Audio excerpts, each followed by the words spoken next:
साथियों नमस्कार, जय हिंद। स्वागत है आपका ब्राइट स्टार एकेडमी में। आज हम रीट विषय विषय पर लेकर चर्चा करने वाले हैं। इसमें 2-3 बातें हमारे सामने आई हैं। नोटिफिकेशन को लेकर भी हम काफ़ी हद तक बात करेंगे और इसमें सफल रणनीति पर भी हम बात करेंगे। तो सारी चीज़ें यहाँ पर देखिए, शुरुआत करने से पहले मैं बेटियों के लिए यहाँ पर मेरे पास एक स्लोगन है, सुनना बड़े ध्यान से। खुशहाली आएँगी, हमारी बेटियाँ अब स्कूल पढ़ाने जाएँगी। जी हाँ साथियों, अब सत्य है। 50% आरक्षण जो मिला है महिलाओं को, हमारी बहन बेटियों को, हमारे घर से भी होती हैं, औरों के घर से भी होती हैं, बहुएँ भी होती हैं, ठीक है? जितनी भी यहाँ पर महिलाएँ हैं, जो रीट की एग्ज़ाम देंगी, उनको अब आने वाली भर्ती में 50% का आरक्षण दिया जाएगा। यानी कि सीधे तौर पर यदि मैं कह दूँ, 10,000 यदि पोस्टें हैं, तो समझ जाइएगा कि 5,000 यहाँ पर महिलाओं की हैं और ये बिल्कुल शानदार फैसला है सरकार का। मैं पक्ष में हूँ बिल्कुल यहाँ पर। क्यों पक्ष में हूँ, सारी बातें हम इस क्लास में करने वाले हैं, सुनना बड़े गौर से। तो यहाँ पर सबसे पहले हम बात करेंगे यहाँ पर, ये आज की खबर वायरल हुई है, तृतीय श्रेणी शिक्षक भर्ती में महिला आरक्षण 30 से बढ़ाकर 50% सीएम भजनलाल ने मंजूरी दी है। एक बात यहाँ पर सत्य है, सभी ये बातें बता रहे हैं आपको, सभी न्यूज़ चैनल वाले, जितने भी यूट्यूब चैनल वाले हैं, उन्होंने सबने ये बातें बताई हैं, लेकिन इसमें विशेष बात ये है कि रीट पर मंथन जारी है, रीट पर कार्य बिल्कुल भी नहीं रुका है।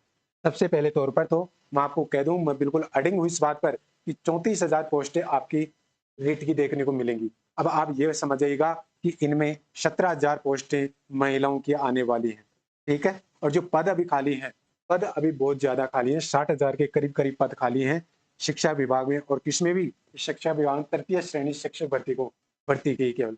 तो यहाँ पर बड़ी भर्ती हमारे को 34,000 के रूप में देखने को मिलेगी। इसमें 17,000 यहाँ पर महिलाओं के ये पोस्टें रहने वाली हैं। ये बात आप क्लियर सुन लीजिए, जितने जहाँ पर मेरी राजस्थान में आवाज जारी है। अब बात करेंगे यहाँ पर, सुनना बड़े गौर से, कि 30,000 महिलाओं के लिए आरक्षित होंगे। देखो ये सारी बातें हो गई यहाँ पर, ये सारी बातें यहाँ पर दी हुई है। मैं आगे और थोड़ी सी बात करूंगा यहाँ पर, सुनना बड़े गौर से। ये बदलना, ये यहाँ पर कल का जो न्यूज़ वायरल हुई थी, ठीक है? ये ऑथेंटिक हो गया है, ये लागू हो गया है। अब यहाँ पर एक चीज़ और सामने आई है कि यहाँ पर 50 जिलों के आधार पर आपका नया जीके आपको तैयार करना है। जी हाँ साथियों, अब आप 33 जिलों के आधार पर जीके तैयार न करें। अब आपके लिए आज से ये सुनहरा अवसर है, चाहे वो महिला हो, चाहे वो पुरुष हो।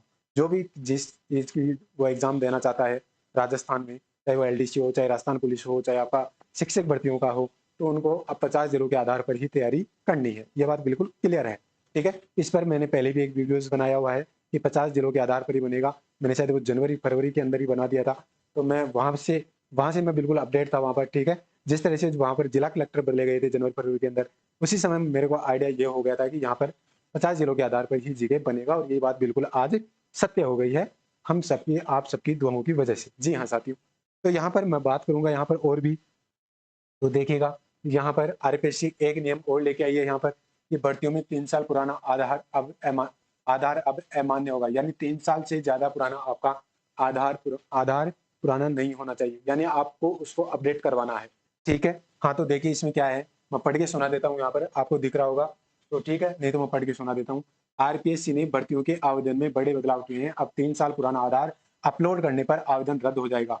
अभ्यर्थी को न्यूनतम फोटो पर दिनांक उल्लेखित करना होगा, यानी अभ्यर्थी को नवीन जो आपकी फोटो होगी उस पर आपको अब उस फोटो के नीचे आपको यहाँ पर डेट डालनी होगी। जनता जी, मैं कह रहा हूँ अब यहाँ पर जो डालू इस बात पर डेट डालनी होगी, वही आपका अब नवीन फोटो चलेगा, ठीक है? हाँ जी, साथ ही आवेदन में अपलोड फोटो ही परीक्षा केंद्र में लानी होगी, यानी जो फोटो आपके यहाँ पर डेट की है वही फोटो आपको वहाँ पर एग्जाम सेंटर जो होता है वहाँ पर लानी होगी। इसी फोटो को काउंसलिंग साक्षात्कार विस्तृत आवेदन पत्र में उपयोग करना होगा। ऑनलाइन में आवेदन में अभ्यर्थी को हस्ताक्षर के साथ बाएं हाथ के अंगूठे का निशान स्कैन कर अपलोड करना होगा। परीक्षा कक्ष में अभ्यर्थी की पुनः अंगूठा निशानी ली जाएगी।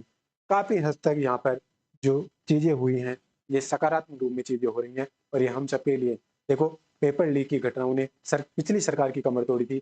ये भी सरकार भी यही चाहती है कि आरक्षण का मामला हो, चाहे ये पुराने आधार का मामला हो, चाहे और भी या अंगूठा निशानी का मामला हो, कैसा भी मामला हो, सरकार सबसे पहले जो भर्तियां आ रही हैं हमारे सामने अब आगे, उन सबसे पहले यहाँ पर इन चीज़ों को क्लियर कर लेना चाहती है, जिससे आगामी आने वाली भर्तियां हो सुचारू रूप से उनकी एग्जाम हो सके, यानी कोई कोर्ट कचहरी का चक्कर नहीं काटना पड़े किसी को।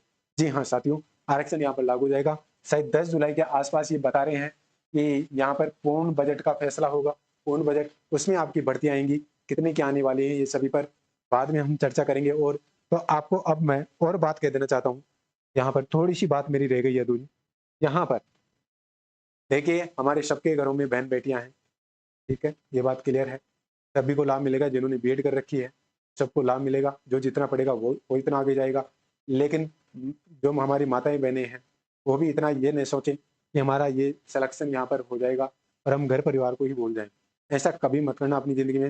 देखो उतार चढ़ाव ज़िंदगी के आते रहते हैं, हमको ये कभी गर्व गर्व ये महसूस करना कि हाँ मेरा आज सिलेक्शन हुआ है।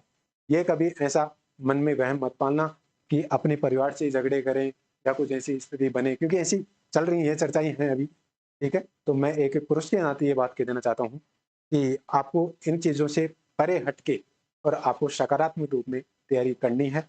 और आपको जो फ़ायदा मिला है, हम काफ़ी खुश हैं इस मामले से, बहुत ज़्यादा खुश हैं, क्योंकि हमारे घर में भी बहनें हैं, बेटियाँ हैं, तो इन सबके लिए ये फ़ायदेमंद साबित होगी। आने वाला भविष्य भी इनके साथ में उज्जवल होगा। और हमारी बेटियाँ तो देखो, मैं तो खुद बेटियों के पक्ष में हूँ, इसलिए इतनी बातें मैं कर रहा हूँ और सारी बातें यहाँ पर हुई हैं। तो मुझे आई होप कि ये बातें आपके लिए कारगर साबित हों और आप जी जान से पढ़ें, अभी से पढ़ें, जिससे कि आपका सभी का एग्ज़ाम क्लियर हो जाए। पुरुष भी ये चिंता न करें। देखिए, ये समझ आइएगा कि आपके लिए 5,000 पोस्टें हैं, यानी 10,000 पोस्टें आई हैं, उनमें से आप ये समझ आइएगा कि अब हमारे लिए 5,000 पोस्टें हैं। इन 5,000 के अंदर-अंदर ही हमें तैयारी करनी है। बस इतना सा आप कॉन्फिडेंस बना लें, एग्ज़ाम आपका क्लियर हो जाएगा। ठीक है? एक पोस्ट होती है, वो भी नौकरी लगता है, 5,000 होंगी तो वो भी नौकरी लगेंगी। बस मेहनत का यहाँ पर आपको मिलेगा एक दिन, एक एक दिन तो नहीं मिलेगा, लेकिन एक ना एक दिन आपको ज़रूर मिलेगा। तो ये मेरी जो मन की भावना थी, मैंने आपसे डिस्कस कर ली। आप इसको अन्यथा न ले जाएँ, इसको सही दिशा में ले जाएँ, जिससे कि आप काफ़ी मोटिवेट रहें अपने आप में और कभी भी नेगेटिव थिंकिंग की तरफ नहीं बढ़ना है आपको। टाइम टेबल मेंटेन करना है, मैंने पिछले वीडियो में डाला है टाइम टेबल के लिए वहाँ पर विशेष, वो भी एक बार वीडियो आप देख लेना, ठीक है? तो आज के लिए इतना, मिलते हैं ब्रेक के बाद। जय हिंद, जय भारत।